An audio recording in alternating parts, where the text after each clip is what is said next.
My guest at this time is the host of the Talking Tough podcast. It is Rick Bassman. Rick, thank you very much for taking some more time to chat with me today. Oh, man, my pleasure, Nick. Thanks for having me on. How you doing, buddy? I'm doing great, man. You know, just before we started this interview here, of course, you and I, we both acknowledged the kind of political situation. You know, I'll start here, man. Like, it's pretty wild what's going on in the world right now. Obviously, like, WWE has ties to the guy at the center of all this at the moment. Like, how does politics and pro wrestling intersect right now? Do they, or are they just completely separate entities at the moment? You know, I think no, I don't think it intersects at all. The only two ways it could, and it's a bit of a stretch, and I think we both agree before we started, by the way, if your viewers or listeners watch us doing this, because we're keeping our eye on the vote tally right now, which is live while we're live here. Dude, history. You know, how do the two intersect? I don't know. You're right. The guy on top of pro wrestling and his wife have a very direct tie to the guy who's, at least for this moment, is on top of the country. I don't think there's any real effect other than what is the fallout going to be with the change in administration? Andrew Yang has made some very definitive promises / threats to go after the state of the industry insofar as the independent contractor versus employee classification is concerned. That's going to be interesting. Other than that, it's just, what's everybody's opinion? And do people's opinions create divisiveness within our own beautifully little held industry? You know, you look at the bipartisanship, if you will, over the past couple of weeks concerning John Huber's unfortunate death. Yeah. And you saw AEW, of course, AEW hosted and really made a memorial so commemorative that it was beautiful to see. WWE stepped up also. So talk about stepping across the pro wrestling proverbial aisle. It was a great thing to see. Apart from that, I've seen a lot of bitching, a lot of bickering, a lot of divisiveness amongst my own friends with one another over what side they're on. And I can tell you this, Nick, straight up, not that anybody would care one iota, but nobody knows what side of this I'm on. Because I'm on a side, but I won't say which, because I decided long ago to not get into it with friends and family, because it doesn't help, man. I have my opinion. I do what I can do to affect positive change, I hope, but not getting into the debate personally. You brought up Andrew Yang. He's interesting because I think he might be running for mayor of New York, and he didn't get the labor secretary position. Do you think that he's going to follow through on that? I don't know. I'm kind of getting skeptical whether or not he's going to be real aggressive about it. I'll tell you, he certainly vocally has made a lot of noise and a lot of promises about it. And I don't remember the exact date or platform or the quote unquote, but the gist of what he said, from what I remember, is whether or not I get that cabinet position, if Joe Biden wins, this is, in Andrew Yang's voice, and I'm paraphrasing, he says, I'm going to be friends with who's ever in that position. And I'm going to make sure that I stay committed to my course of helping out my friends, the pro wrestlers. So he says he's going to, no matter what direction he goes. Well, you obviously still have ties with WWE and talk to them. Is this something that you're concerned about? I mean, is this something you heard brought up from them that they are bracing for here come 2021 and beyond? You know, I do have ties there, and my ties are at the very top, but I've not heard, nobody at the top has shared with me any concerns. So I just know the scuttlebutt. I know we hear from accredited journalists such as yourself and Dave Meltzer and Wade Keller, and it sounds like they're concerned, and legitimately so, I would say. I mean, it's a massive, massive shakeup to their business if the reclassification goes down. No doubt about it. Last Politico question here I'll throw in before we get to some other stuff. I had an interesting conversation with a friend the other day. Kind of looking forward right now. I don't think Vince would ever run for office. I don't think that he has any reason to, but Linda's obviously shown that she's the one that is much more interested in politics. You know, she was one of the few people that kind of walked the line of appeasing the MAGA base, but also kind of keeping herself distant from that. Right. Right. There is definitely a swell of enthusiasm for a female voice in the GOP. Could you see her in the 2024 primary for president? I mean, is that crazy? Well, I mean, she's run for Senate at least twice now, I believe. Yep. She was appointed as the head of the SBA, I believe, Small Business Administration. So I mean, she's fully into the mix. I would think she'd be as qualified as anybody out there. I don't know that I've heard anybody other than yourself ever bring it up as a possibility, though. But, the funny thing is, in, 2 years before Bill Clinton's election, no one had ever heard of the guy. 2 years before Barack Obama's election, no one had heard of him. And when I say no one, I mean, the masses. And I would think right now, with 4 years left to go, Linda's probably better known than those two gentlemen were prior to those elections. So who knows, man? Anything's possible in this crazy world, right? It's one of those things got in my head once I thought about it. I was like, I guess that could happen, It's wild. A reality show producer, not even a producer, a reality show star became president. Why not Linda McMahon, right? That's a great question. Why not Kanye West? God forbid. Well, Kanye did. I think he got like less than 10,000 votes or something. So anyway. Yeah, I don't think that's happening in this lifetime. And maybe. Yeah. Well, Andy lost Kim Kardashian. That was what I was going to say. So. I'm sorry. What's that? Andy lost Kim Kardashian. That's what I was throwing. Oh, yeah. Well, hey, God bless. Nick, where are you based? I'm in Chicago. You're in Chicago. Okay. Yeah. I'm staying on the political front for one moment. So has Yang declared for mayor? It's just the buzz. I don't think he's. I don't know that he's officially declared. I know it's like heavily been talked about. I know that is like the word on the street is that he is eyeing the New York mayor position. Okay, I'm asking. I have a potential guest for Talking Tough that I'm chasing very hard right now. Who I had a really nice conversation with. I think I'm going to have him on next week. It is a guy who's running for mayor. Are you familiar with the Netflix series called For Life? I am not. Fill me in here. What's going on? Amazing. It's about a man who was a nightclub owner in New York, black man, and was caught up in a drug bust and no prior record. And he ended up being sentenced to prison for life, declared his innocence all the way through. And he is the first man as an incarcerated felon to undertake pursuing a law degree, got the degree, got admitted to the bar, was able to get a retrial for his case with himself as a lead attorney, and had his conviction overturned. Wow. So this is Isaac Wright Jr., who I'm hopefully going to interview on Talking Tough next week, and he is running for mayor of New York.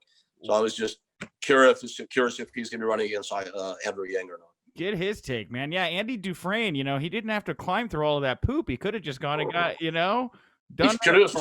Should have just got his law degree. You're right. Yeah. You're right. I think he was a lawyer. No, he was a banker. He's a banker. Yes, he's a banker. And I don't think the warden would have let him be a lawyer anyway. So there you have it. A podcast for another day, Shawshank Cast. So. Sorry, yeah. I could go on about Shawshank all day long, man. Yeah. Absolutely. Well, you bring up Talking Tough here. The last time we chatted, Rick, was just after the pandemic had really set in. I think it was like we chatted like April, May of 2020. And it was right after the WWE had just released some talent there during the pandemic. Before we get to kind of what's happened here since we talked last, how about you, man? Like, how is having the podcast, how is Talking Tough helped you weather this crazy time we've been in here the past many months? It's helped me personally, absolutely, in a lot of ways through connectivity, man. I've stayed connected with so many people I know through Talking Tough or an adjunct to it of one sort or another. And I'll explain that in a moment. Sure. I've renewed contacts with people because of it. I've made new contacts because of it. And, guys and girls, both women that have become friends. And I think and hope will remain so for a long time. So personally, it's been really, really fulfilling. It's also fun. Like I did a show last night live. We did a show. I like to say we because I have a producer, John Paz from Two Man Power Trip, who a lot of people know. Yep. And I love doing it with John, and Rachel Sartoris is another wonderful producer. She's a very accredited film and TV producer from LA who's doing this with us because she has nothing else to do right now. We understand that, of course. I mean, who does, right? So it's been a lot of fun. And from a business side, it's taking off. So it's fulfilling. Hannibal, Devin Nicholson from the Hannibal TV has jumped in and taken over our YouTube for us. That's starting to grow. So Talking Tough is turning into a little enterprise that I think has some promise for the future, God willing. We'll see. But Ben, it's been a blast. Last night we had Guy Mesger and Chavo Guerrero on live, and as a pair, and it's been a lot of fun. I came up with this idea a while ago. Most ideas that are good are not mine. This one does happen to be mine, and I think it's a good idea. I was a fan of the Brave and the Bold comic books when Batman would team up with another superhero. And prior to Batman, it was just these random teamings like Metamorpho and the Metal Men. If you're a comic book fan, you know them. If you don't, you're like, what the hell is Rick talking about? But I love these random superhero team ups. So I came up with a concept to team like an MMA icon or legend with a pro wrestling MMA icon or legend. Yeah. And it's been a lot. Last week we had Dallas Page and Boss Written on together. What a pair. What a pair. Yeah, great pair. I was and in that case, I was wondering what the connection. I was wondering what the connection was there. Why you had them on? I didn't know if they were old friends or not. Now I get it. Okay, that makes sense. Well, in that case, they do know each other. But I actually find, Nick, the dynamic is really interesting and sometimes a lot more fun and a lot more revealing when they don't know each other. Sure. Like Guy Mesger is very well aware of Chavo Guerrero, and as Chavo said last night, he's been a fan forever of Guy Mesger's, but they had never even met before. So that was cool. I had Rob Van Dam on with Cabbage, Luke Gallows with Don Fry, and in all these cases, these guys do not know each other, and it makes for an interesting show, definitely. Yeah, absolutely. I'm surprised WWE hasn't really done more with their podcast platform. You know, they've got the New Day Cast and After the Bell, but I thought that they'd have like a whole universe or something by this point with you would think, especially with the world being down the way it is right now. I mean, they certainly leaped feet first into the Cameo world. Yeah. That's a whole nother subject. I think Vince saw the direction the money was flowing and decided it deserved his attention. You know, that's right. That was a rough story there for a lot of that. I felt bad for a lot of the talent involved in that. Yeah, you know, and selfishly speaking, I kind of feel bad for me too, because I make part of my living, and albeit a small part, from Cameo, because Martin Blenkow, who created Cameo years ago, he reached out to me right at the very beginning when Cameo first launched and pitched me on bringing Rey Mysterio to the platform. There's a website called IMDb where if you want to find a connection to a talent, if you're a producer or a talent buyer, you go to the site. And I've been booking guys for 30 years now for movies, TV, commercials, appearances. That's just part of what I've always done. And I act as their agent. It's guys like Jim Cornette gives me shit about, but I really don't care. So I do a good job for the guys, and I make them a lot more than they would make on their own. And after they pay me my 10%, they're left with a lot more than they would have they'd done the deal themselves. Sure. Plus, I handle all the BS work for them too. So there's a value in it. At least I think there is, and the guys I represent think so. So anyway, on IMDb, I'm still listed as Rey Mysterio's contact, Dallas Page, Jake Roberts, and a bunch of others. So I do a good. The list is long. Lou Ferrigno, Butterbean, on and on. And Martin reached out to me, the founder of Cameo, to bring Rey onto the platform. And I'm like, that's a really dumb idea. No, I'm not going to ask Rey to make videos for fans on a commission basis. Hopefully he's going to, it just sounds like he's pimping himself out. And, a few minutes ago, I said, I very rarely have good ideas, and I don't always recognize them either. So I'll joke with Martin now, 5 years later. I'm like, dude, if I had only said yes, I would have been on the ground floor of your business, and who knows what the participation would be now. I'm like, my bad. And he just laughs about it, and I laugh about it. But I still have put about 150 people on the Cameo platform. So I get a small commission, not from the talent, but from Cameo for doing that. And, WWE taking it over for the wrestlers definitely eroded my business in that world. But, oh, well. Oh, it is what. Okay, I gotcha. Yeah, I mean, were you surprised that Vince made that move? I mean, do you think it was the right thing to do, taking away those revenue sources from the talents? Oh man, I feel like a Republican right now being asked to vote on the impeachment, man. Well, I'm just the last time we talked, they had just released people during the pandemic. This time around, we're talking about this. I mean, It's obviously there's a lot of money you can make at WWE, but it does seem like, you keep taking things off the table from guys that, people you go to look it over at AEW. I can Okay, up there, ROH, it does change the dynamic, I guess, when it comes to talent over here at WWE. here is my politically correct answer. Although it's not only, I'm watching. I'm sorry. Look back to the screen. Congress they're 9 votes shy right now of securing their second impeachment. So it looks like it might go down. I look at a lot of people that have spoken today, and I wonder. And again, this without me even saying what side of the aisle I'm on. I wonder if on the GOP side, the people that are really voicing their support for Trump, I question, do they really believe what they're saying, or are they doing it because it's a business for them and they need to protect, their political future? I don't know. So that now goes into my so unimportant answer to your important question. Do I think Vince, and not Vince, WWE, it's a corporation now. We still like to say Vince, although he is the boss, certainly. Should they have gotten involved in Cameo? Yes and no. So it's going to sound politically correct, but this is truly what I feel. I do believe this. I do believe that if the New Day, because, Big E was one of the first guys from WWE on Cameo. If he goes on there as the New Day, with Xavier on his own, whatever it is, I absolutely believe WWE has a claim to that because they created the New Day. They propagated it. It is their, and when I say they, that WWE's, it's their intellectual property. Sure, the guys play the parts, but we all know that those parts can be replaced. There could always be new Day members. I don't know if it would work the same or not, but it could happen. That's WWE's territory. New Day is theirs. If those guys are on there as the New Day, WWE absolutely has a claim to that.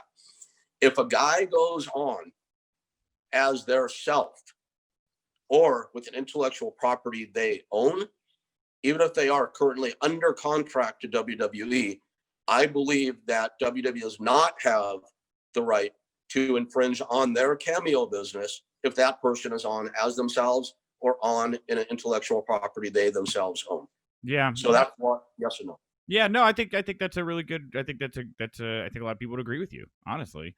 So with that, I mean, it's been almost a year here, Rick. We've watched the WWE AEW press on here through the pandemic. I mean, how do you think that the business has weathered this storm? Have you been impressed by the way WWE's continued to do business through this very weird time? Well, absolutely, because they're flexible and they're good business people and they've managed to maintain their bottom line and their profitability. So, hell yeah, from a personal standpoint, I admire that. I'm sure their shareholders are happy about that. Creatively, and this is not an aside at WWE or a slight at them or anybody else. Personally, I hate the empty arena thing. To me, it's not exciting at all to watch if you don't have legit live fan reactions. It's all based on that. But so I don't watch it because I don't like the product. But on the flip side, I have to admire again the flexibility and the way they've managed to stay relevant. So, hats off to them in that regard. Yeah, for sure. And what was it? There's some unfortunate news here. Top of the year. It sounds like some people went to Christmas parties, New Year's parties. New outbreak is kind of going through the business. What was your reaction to hearing the news that Drew McIntyre had come down with COVID-19? That was the first time WWE had publicly mentioned that a talent had tested like that. It's funny. I know I have a couple of very close friends who, very close, longtime personal friends from the business who were absolutely some of the most not vocal, however you would say it, demonstrative people on social about posting about the pandemic. This thing is a fake. It's a farce. It's bullshit. It's politics. And the two people I'm thinking of got so sick from COVID that they were inches from being hospitalized. They didn't almost die. Could have been a lot worse. But they changed their tunes, put it that way. And I live in Hawaii. It's one of the first states to shut down and shut down hard. Mm-hmm. But then the flip side is the cases here have been relatively few. And, you can make the argument that, well, you know what? Let's go outside without a mask on and let's not practice social distancing. That's my choice. I'm not saying me personally. I'm talking as some unnamed unfaced person. Sure. That's my choice, so I'm going to do that. In defiance of whatever laws or ordinances might be in place. And I guess if that's what they decide to do, that's okay. But I do personally have a problem the moment that person crosses into somebody else's space that might have a different look at it. Because bottom line, man, people have died. And, a lot of people. I was just, for some reason, caught an old news item today from the end of December about this girl who went to the Cayman Islands to watch her boyfriend in a jet ski race. Do you know about that? I have not. No. I'll find her name. It's pretty interesting to look up if I can find it. The impeachment is secured. Second time it's going to trial. Wow. Happened. Well, that's history. Yeah. It's history. I'm not applauding. I'm not booing because I don't want anybody to know what side I'm on. Again, no one cares. But that's my thing. A girl went to the Caymans to watch her boyfriend compete in a jet ski race. She's 18 years old. She's a college student. The Caymans are, believe it or not, like the strictest place on earth with their COVID rules. So when you get there, they actually give you an electronic either bracelet or ankle monitor, like you're on probation. Wow. They want to track. They're going to track you because there's a mandatory 15-day quarantine. So this girl got there.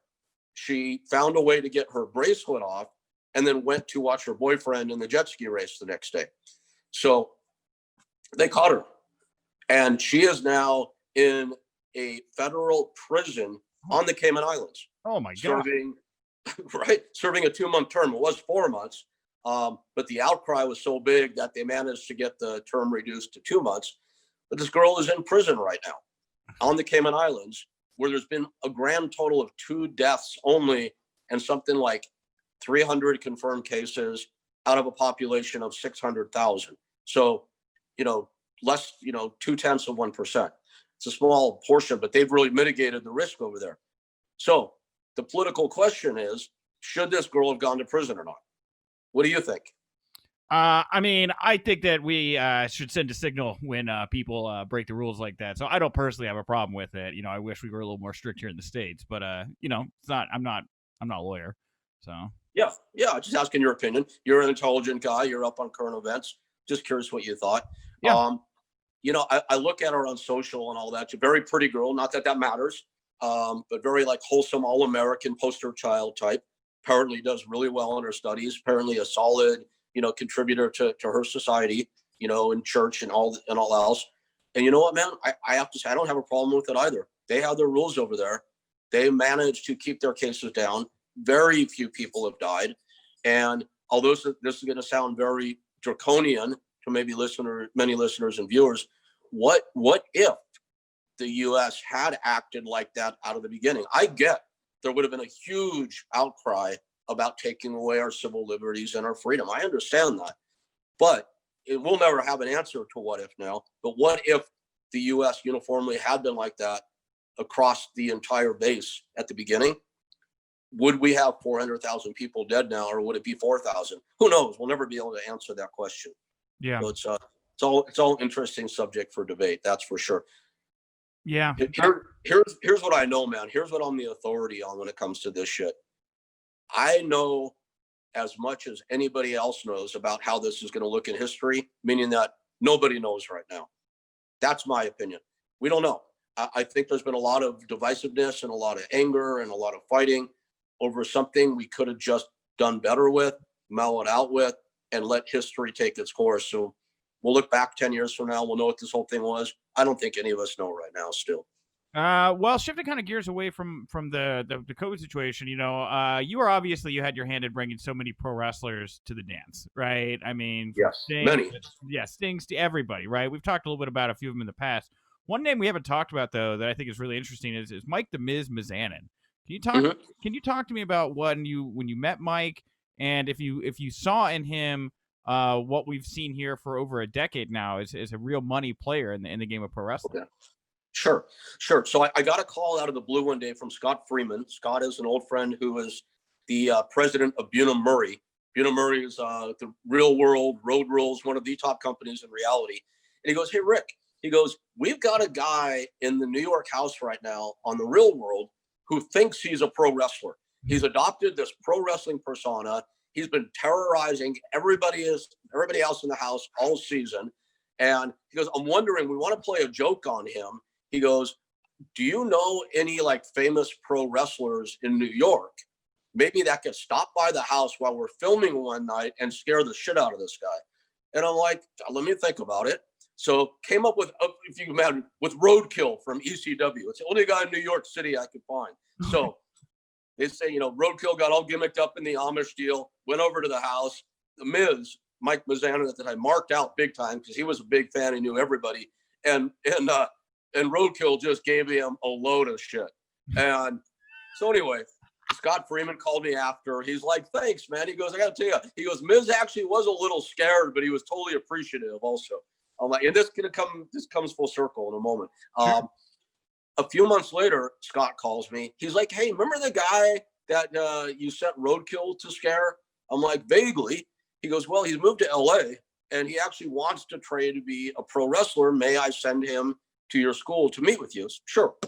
So he comes in, nice guy, good personality, no physique at all. And back in those days, I wasn't focused on the monster crew, man, the Nathan Joneses and the John Heidenreichs and the Luther Raineses and so on and so forth. But seemed nice enough, seemed earnest enough. Buno Murray was willing to pay his tuition to go to the school. Sign him up, sure. So did I recognize the potential? No, not at all. Absolutely not. Dude, the day John Cena, first walked through the door, you didn't have to be a genius or an accredited talent scout to look at John Cena and go, wow, there's obviously something there. You can see it immediately. The look, the face, the body, the way he carried himself. The Miz, you didn't see it, man. I didn't see it, and I have to admit that. And dude, he worked really, really hard. He worked really hard in the school. But, to me, the Miz and Paul London are very synonymous with one another. You're probably going, what are those two? Yeah, exactly. To say that I would not have said those two are synonymous. Please fill me in. Well, Why? for me, they are. For me, they are personally, and here's why. Because Paul London relocated himself from Texas when Shawn Michaels' school closed down on his own dime to come to UPW. Because UPW at that time, my organization, was known as a place to be groomed and to be seen. And it wasn't only WWE. We're sending people to WCW if WWE passed on them, or to ECW, or to Japan. I mean, hundreds and hundreds of guys and girls went, out of our little organization onto other, bigger and better things. So Paul London relocated himself on his dime. And dude, I barely registered the fact that Paul London was in our midst. I was never dismissive of him or of the Miz. I wouldn't go that far. And I don't think they would say that either. But I didn't give him any special attention. I didn't recognize anything there in either one of them. And they both turned out, even after that, to be like really, really good, solid, appreciative guys, in my experience and in my eyes. Where the exact opposite was true of other guys who I went all in on, did everything for, and then they basically fucked me. Whatever. It's life, right? That's how things work. So the Miz didn't see it, but couldn't be happier for him because he's a good dude. He worked his ass off and he deserves it. Dude, that's wild, man. I didn't know that Roadkill story. That's crazy. Yeah. And so when you look at him now, I mean, where does he lie in the history of wrestling? Do you see him as a Hall of Famer? Do you see him in a kind of absolutely? Yeah. Okay. Absolutely. Because what is one of the most important criteria for a Hall of Famer? Longevity and consistency. And dude, he has been at the top or damn near the top for how many years now? A dozen at least. Yeah, it's been a long time. And most people the vast majority of people will never have that kind of that kind of length in their career. I mean, there's a lot of guys who've been at for 30 years, but at that level. But I haven't been in touch with him for a long time. There's no reason for it. We just lost touch. But if we were, I would congratulate him on everything he's achieved and his consistency. And by all accounts, from what I hear, he's remained that same like good, humble, solid, genuine person all these years. So that's awesome. Yeah, man. Wow. And Paul London, by the way, same exact thing. I mean, Paul ended up being, became WWE Tag Team Champion. He didn't have the length on at or near the top that the Miz has. But the reason they're similar to me is my experience was the same. Paul, I am in touch with these days, and like the nicest, most genuine, most humble guy you can meet from this business for sure. Yeah, Paul's a really cool guy. I've talked to Paul several times. So what he got going over in Lucha Underground with the weird like Clockwork Orange kind of thing was, Yeah. I mean, he is out there, man. Paul is. I saw him at an indie show, I think 3-4 years ago. He's running around in a spaceman suit, just like out of his. It was really entertaining, but it's just Hey, like Paul is a quirky guy, man, and a lot of people. I've heard the words Paul London and crazy many times in the same sentence, and I think that's what you're alluding to here.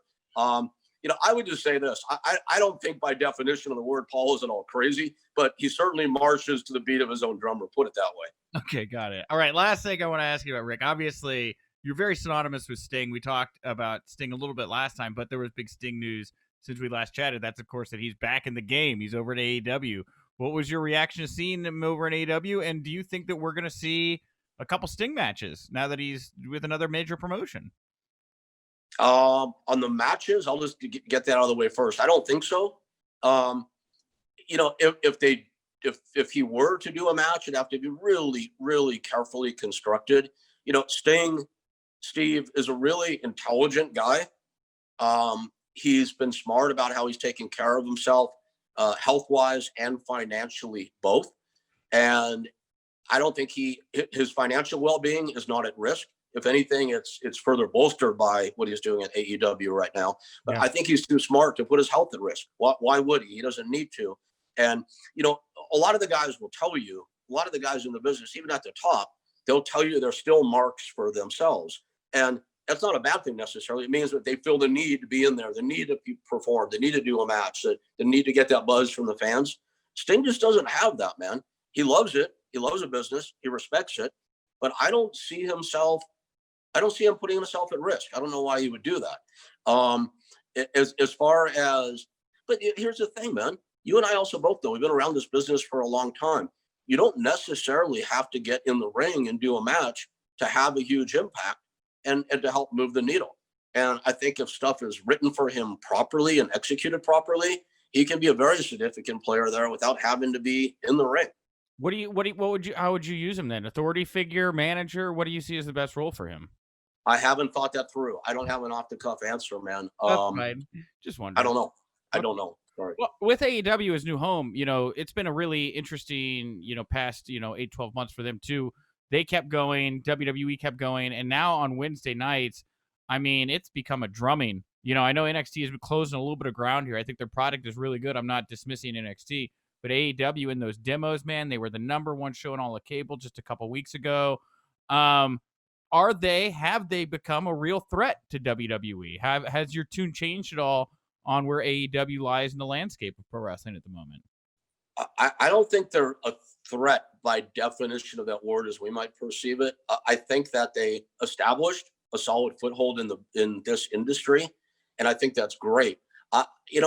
If they're beating Next, I mean, I know Next doesn't want to get beaten. Hunter doesn't want that, certainly. But, at the end of the day, WWE still has Raw. They still have SmackDown. Still, I'm making it sound like it's a secondary thing. It's not. Those are huge, successful brands. And I don't think any company will ever come along in the pro wrestling world that will, back to the word threat, that will threaten WWE insofar as the idea of WWE's business being at risk. They're always going to be solid. They're always going to do what they're doing. Hopefully, they'll always find better ways to do it. And, I'm not the first person that's going to say the following. I'm probably not the 1,000th that will say it. I think it's great when there's more than one player out there because, gives the boys and the girls another place to go. I know someone on their way to Next right now that was able, I wouldn't say to negotiate their deal, but to leverage it a little bit and do a little better than they would have had there not been another company out there that was vying for their services.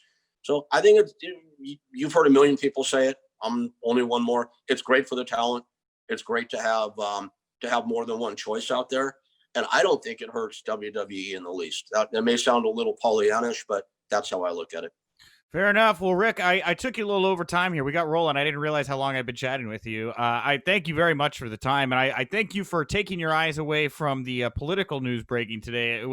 When we set the time, I didn't even really think about how it would coincide with my political viewing either, but we got it done, and now we can go take in all of the punditry for ourselves. So, Yes, and right back at you. Thanks for allowing me the platform. I really appreciate your support, Nick. And no problem. man, good to see you on the screen this time. Absolutely. Where can people find you, follow you, support you, all those great things, Rick?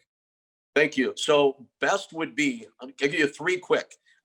Just launched my YouTube, trying to build it. We just cracked the magic number of 1,000, but we got a long way to go. So youtube.com/Rick Bassman, RickBassman. I'm on Instagram at Rick_Bassman. And then everything we're doing sits on our Talking Tough platform, www.talking-tough.com. All these underscores and dashes, wow, but they weren't available without them. So there you have it. Thanks for allowing me to push it. Thank you, Nick. And I look forward to seeing you again, hopefully soon.